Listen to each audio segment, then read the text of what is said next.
Haleluya, salam revival. Saya berubah, saya berkarya, saya menjadi berkat. Puji nama Tuhan, Bapak Ibu Saudara yang dikasih oleh Tuhan. Kembali kita di dalam Renungan 79.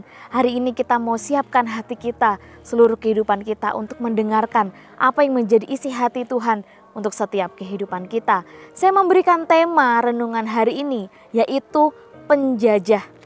Amsal pasal yang ke-22, ayat yang ke-22. Amsal 22 ayat yang ke-22, demikian firman Tuhan.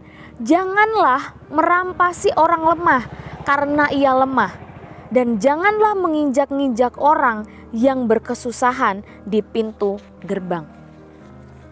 Bapak Ibu Saudara yang dikasih oleh Tuhan, penjajah adalah suatu negeri atau bangsa yang menjajah bangsa lain atau negara lain. Arti lain dari penjajah adalah orang yang menguasai, yang menindas, yang merampok, merampas, menekan atau memperdaya orang lain. Ya, kita sering mendengar kata penjajah, bukan suatu kata yang asing bagi setiap kehidupan kita. Tetapi kita sering hanya menilai penjajah itu suatu bangsa yang menjajah negara lain atau bangsa lain. Tetapi penjajah itu juga adalah orang atau individu, kelompok orang yang menindas, yang merampok, merampas, menekan atau memperdaya orang lain. Jadi tidak hanya berbicara tentang suatu negara atau bangsa yang menjajah negara atau bangsa lain, tetapi ini juga bisa dilakukan oleh seseorang ya, terhadap orang lain. Mereka juga disebut dengan penjajah. Seorang penjajah itu tidak memperdulikan bagaimana keadaan orang yang dijajahnya.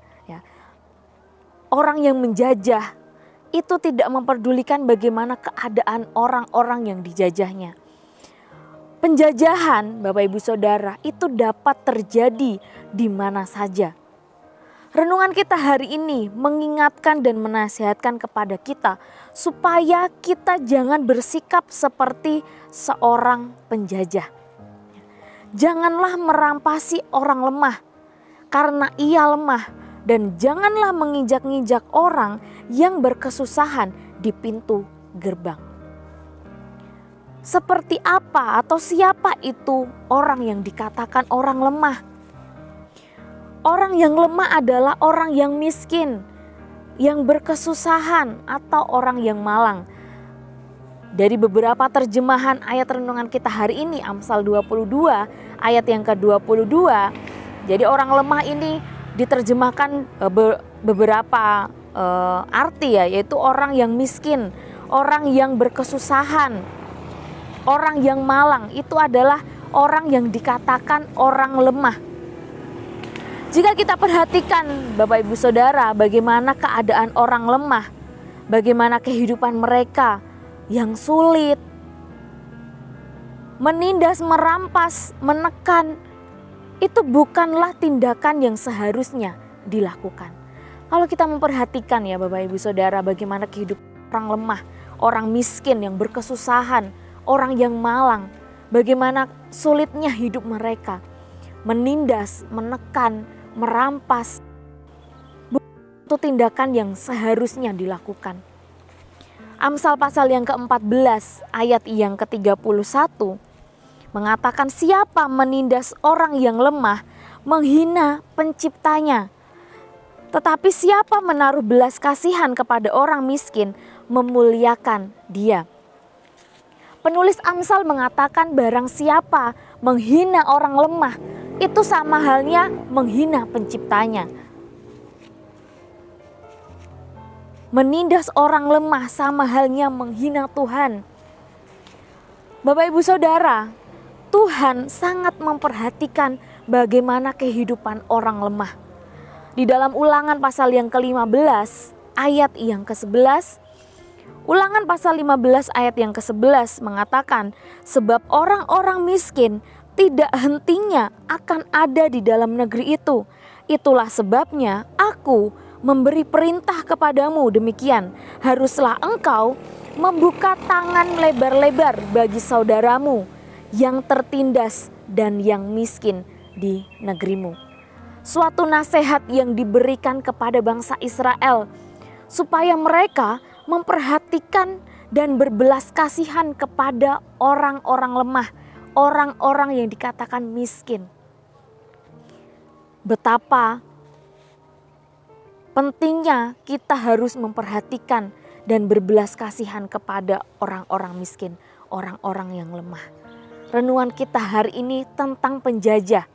Seperti tadi yang saya katakan, penjajah itu tidak hanya berbicara tentang suatu negeri atau bangsa yang menjajah bangsa lain, tetapi orang-orang juga bisa menjadi penjajah.